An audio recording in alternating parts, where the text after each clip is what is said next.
जिम्मेदार मानता था। खानदान के लगभग सभी लोग आर्यन से नफरत करते थे, इसलिए रोहित आर्यन को लेकर इस विला में अकेला रहने आ गया था, जबकि बाकी के खानदान के लोग लोकेलिटी में बने सबसे बड़े विला में रहते थे। जब अनिका ने डोरबेल बजाई थी, तब रोहित रिया के साथ चेस की गेम खेल रहा था। जैसे ही डोरबेल बजी, रोहित को हैरानी हुई कि इस वक्त उन्हें मिलने इस विला में कौन आ सकता था। ना ही सिक्योरिटी गार्ड्स ने रोहित को कॉल करके बताया कि कोई आ रहा था। रोहित ने ऑफिस के सभी लोगों से कह दिया था कि आज वो अपने बेटे के साथ थोड़ा वक्त गुजारना चाहता था। अपनी पर्सनल सेक्रेटरी से भी कह दिया था कि उसे कोई डिस्टर्ब ना करे। फिर इस वक्त यहाँ उसे कौन मिलने आया हो सकता था? इस बात से रोहित हैरान था। डोरबेल की आवाज सुनते ही रिया दौड़कर दरवाजा खोलने आगे निकल गई। रोहित रिया को आवाज देते हुए उसके पीछे चलने लगा। रोहित ने रिया से कहा, आर्यन संभल कर, मुझे देखने दो कौन है। आज क्या हो गया है तुम्हें? इतना दौड़ क्यों रहे हो? जैसे ही रिया ने दरवाजा खोला, सामने अनिका को देखकर रिया शॉक हो गई।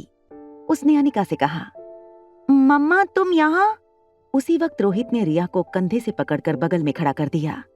रोहित ने फिर उसे आंखें दिखाते हुए वहीं चुपचाप खड़े रहने का इशारा भी किया। अनिका को वहां देखकर रोहित भी हैरान हो गया था।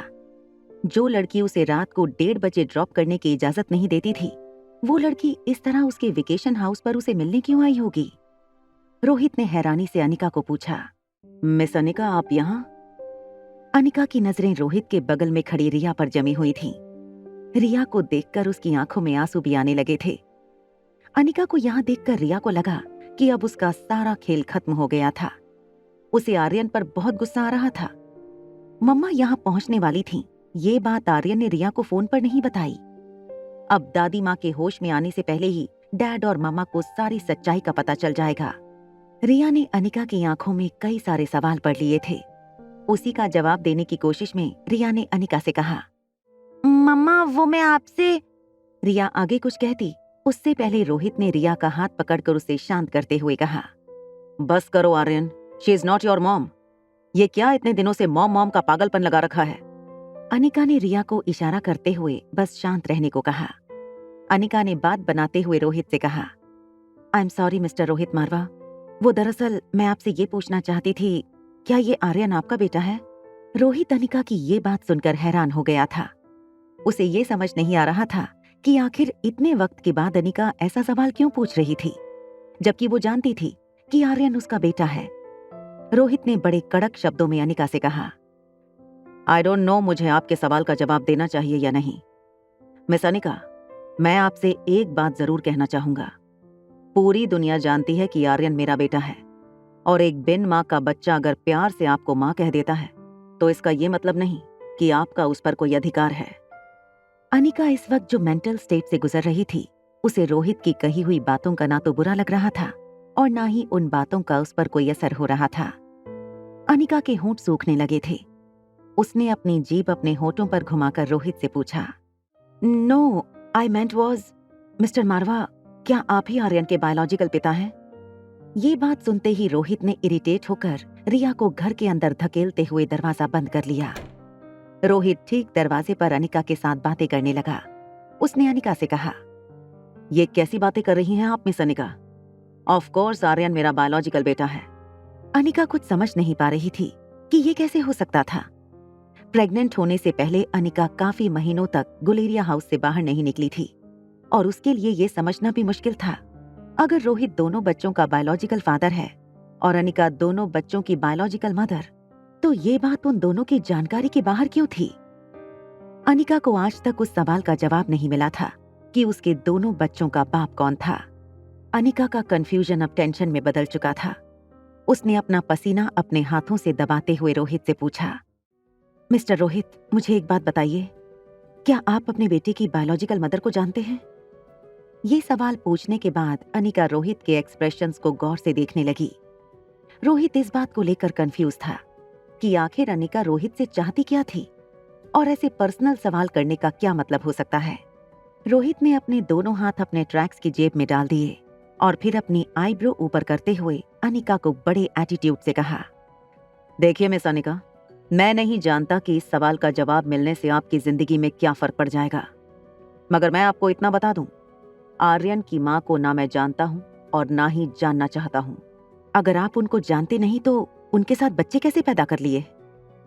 स्पॉन्टेनियसली ये सवाल पूछने के बाद अनिका को इस बात का रियलाइजेशन हुआ कि उसने ज्यादा ही ऊंची आवाज में रोहित से बात कर ली थी। रोहित, जो अपने गुस्से को कंट्रोल करना जानता था, खासकर उस इंसान के सामने जो उसकी दादी की जान बचाने में उसकी मदद कर रही थी। रोहित ने अपना कंपोजर मेंटेन करते हुए अनिका से कहा, that is none of your business. Anika ने सोचा था अगर किसी ने उसके बेटे को गोद लिया होगा तो वो उस परिवार को काफी पैसे ऑफर करके अपने बेटे की कस्टडी वापस ले लेगी, मगर रोहित मारवा से वो ना तो पैसे में जीत सकती थी और ना ही पावर में। इनफैक्ट अनिका को अब इस बात का भी डर था, कहीं रोहित को इस बात का पता चल जाए कि उसकी एक बेटी भी है तो कहीं वो रिया को भी अनिका से अपने पावर और पैसे के दम पर छीन ना ले। अनिका ने रोहित से माफी मांगते हुए कहा, आई एम सॉरी, मैं बस आपके बारे में कुछ इन्फॉर्मेशन जानना चाहती थी। कार के पीछे छुपा आर्यन आगे आकर अपनी मॉम के डिफेंस में बहुत कुछ कहना चाहता था, मगर रोहित के चेहरे पर बढ़ता गुस्सा देखकर वो शांत हो गया। रोहित को समझ नहीं आ रहा था आखिर अनिका क्यों उसके बारे में जासूसी कर रही थी। रोहित ने अनिका की ओर कदम बढ़ाते हुए पूछा, आपके कहने का मतलब ये है कि आप इस वक्त यहाँ मेरे फैमिली वेकेशन हाउस पर मुझसे ये सारी बातें करने आई थी? रोहित का कंफ्यूजन वैलिड था। अनिका ये बात अच्छी तरह से जानती थी कि नॉर्मल सिचुएशन में अनिका कभी भी रोहित को इस तरह नहीं मिलने आती। अनिका को अपने दोनों बच्चों को एक साथ देखकर इस बात का कंफर्मेशन चाहिए था कि उसका बेटा जिंदा है और सेफ है। अनिका ने रोहित के शक को दूर करने के लिए एक नई कहानी बनाते हुए कहा, एक्चुअली मिस्टर मारवा, मैं आपको ये बताने आई थी कि आपकी दादी जो हैं, उन्हें 1-2 दिन में होश आ जाएगा, मगर क्योंकि वो काफी दिनों से कोमा में थीं, उनकी बॉडी बहुत वीक हो चुकी होगी, इसीलिए उनके खाने पीने पर खास ध्यान देना होगा। उन्हें ज्यादातर जूसेस देने होंगे और शुरुआती दिनों में इस बात का ख्याल रखना होगा कि उनका खाना न्यूट्रिशियस हो और इजीली डाइजेस्टेबल हो। अनिका की बात सुनते हुए रोहित ने अपने हाथ फोल्ड कर लिए थे। अनिका की बात खत्म होते ही रोहित ने अनिका से कहा, आई अप्रिशिएट कि आपने मेरी दादी माँ की सर्जरी करके उन्हें एक नया जीवन देने की कोशिश की है, मगर मैं आपको इतना जरूर बता दूं कि मेरी दादी माँ का ख्याल रखने के लिए हमारी लाइफ केयर हॉस्पिटल में देश के सबसे बेहतरीन नर्सिंग स्टाफ मौजूद हैं, इसलिए आपको इस चीज के बारे में फिक्र करने की कोई जरूरत नहीं।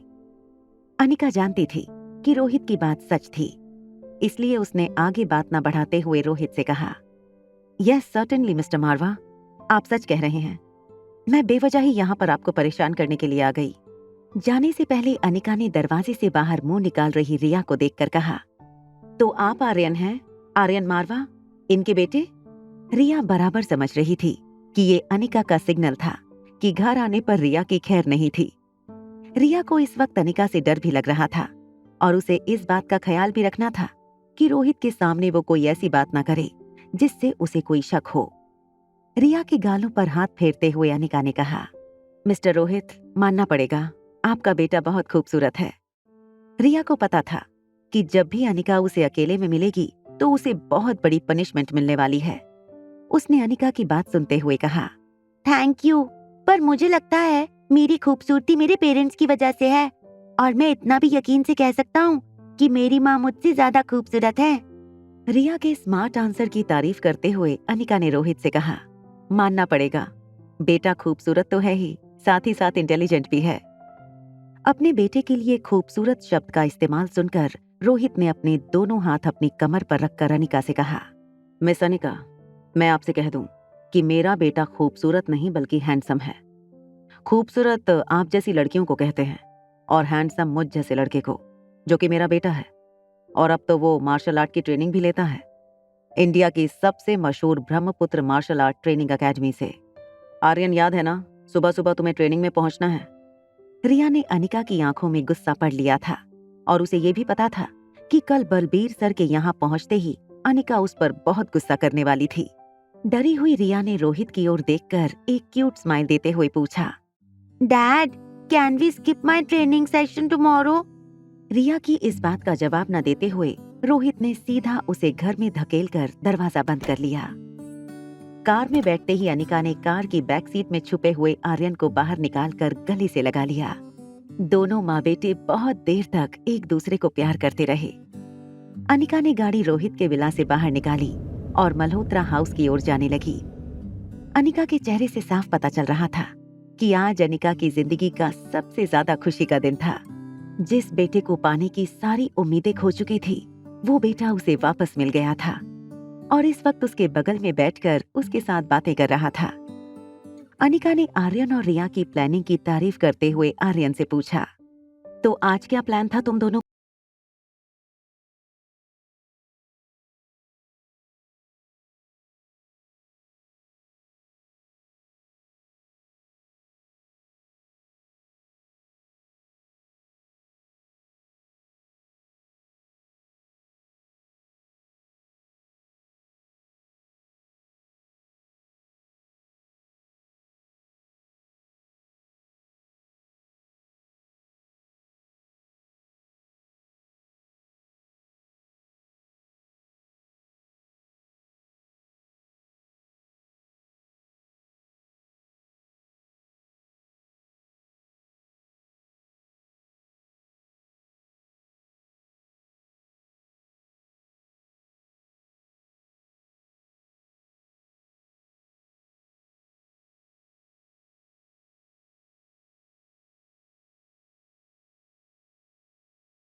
क्या मैं अभी भी आकर तुम्हारी गोद में बैठ सकता हूँ, किसी की भी परमिशन लिए बिना?